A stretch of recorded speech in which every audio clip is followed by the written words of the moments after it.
Hello అండి. కారపూస అంటారు కదండి, అది చేసి చూపిస్తాను మీకు.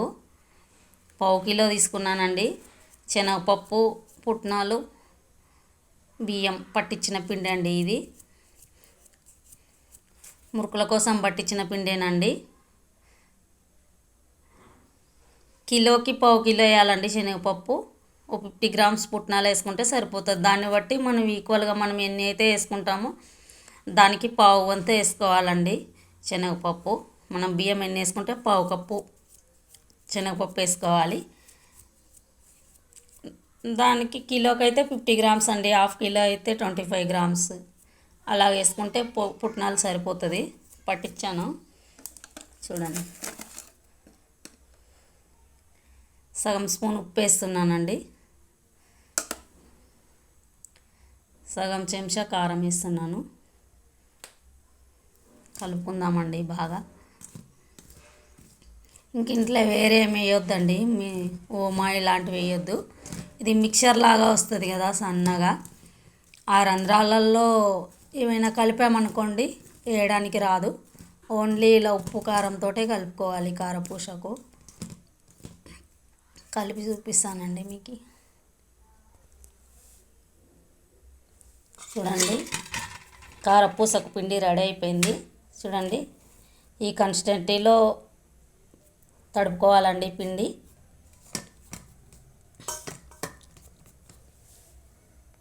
చేసుకుందామండి. చూడండి, మురుకులకైతే ఇది వాడతాను. ప్లేట్ 3 హోల్స్ ఉన్నదైతే బాగా వస్తుందండి, అది వాడతాను. ఇప్పుడు మన కారపూసకు కదండి ఇది తీసుకుంటున్నాను. చిన్న హోల్స్ చూసారండి. ఓమా అవన్నీ వేసామనుకోండి ఇందులో రావు, ఇరుకుతుంది. ఇందులో వేయనీకి రాదు. అందుకోసమని మనం అందులో ఓన్లీ ఉప్పు కారమే వేసుకోవాలండి కారపూసకి. చూడండి, ఇది దీంతో చేసేది. ఇలా పెట్టి చేసి చూపిస్తాను మీకు. చూడండి, ఇలాగ చిన్న హోల్స్ది పిడి చేసుకోవాలి. ఇలా ఈ పావులకు కొంచెం వాటర్లో తడి అద్దుకొని ఇలా పావులకు ఇలా తడి పట్టించుకోవాలండి. ఇలాగా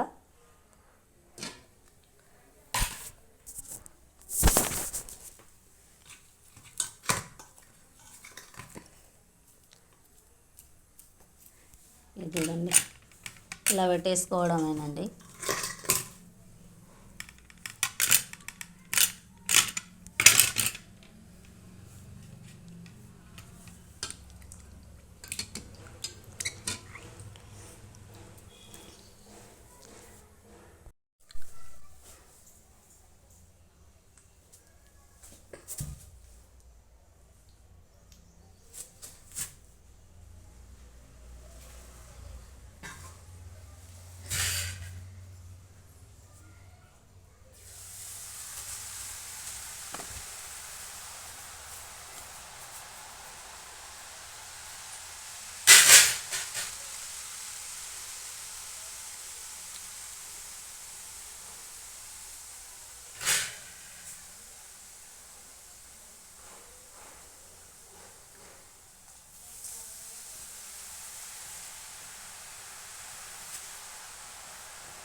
అలా ఒత్తుకొని కాల్చుకోవాలండి.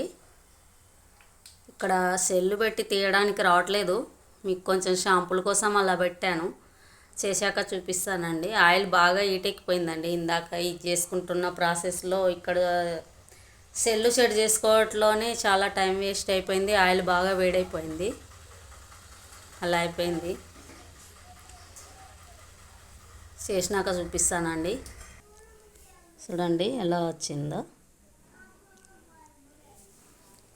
ఫస్ట్లో ఆయిల్ బాగా వేడైందండి, కిందిది కొంచెం అలా వచ్చింది. చూడండి, చూపిస్తాను మీకు. ఇక్కడ కూడా రెడీ అవుతుంది చూడండి.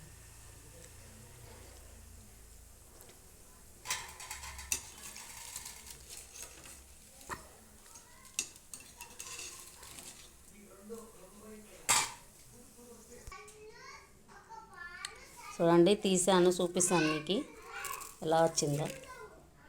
చూడండి, సన్నగా క్రిస్పీగా. చూడండి, పళ్ళు లేకున్న వాళ్ళు కూడా తినొచ్చండి, అంత స్మూత్గా ఇరిగిపోతుందండి, క్రిస్పీగా. ఇలా పళ్ళు తగలంగానే ఇరిగి ముక్కలు అయిపోతుంది, అంత టేస్టీగా ఉంటుంది. మీరు కూడా నచ్చితే చేసుకోండి. థ్యాంక్స్ అండి. లైక్ చేయండి, కామెంట్ చేయండి, ఎలా ఉందో చెప్పండి.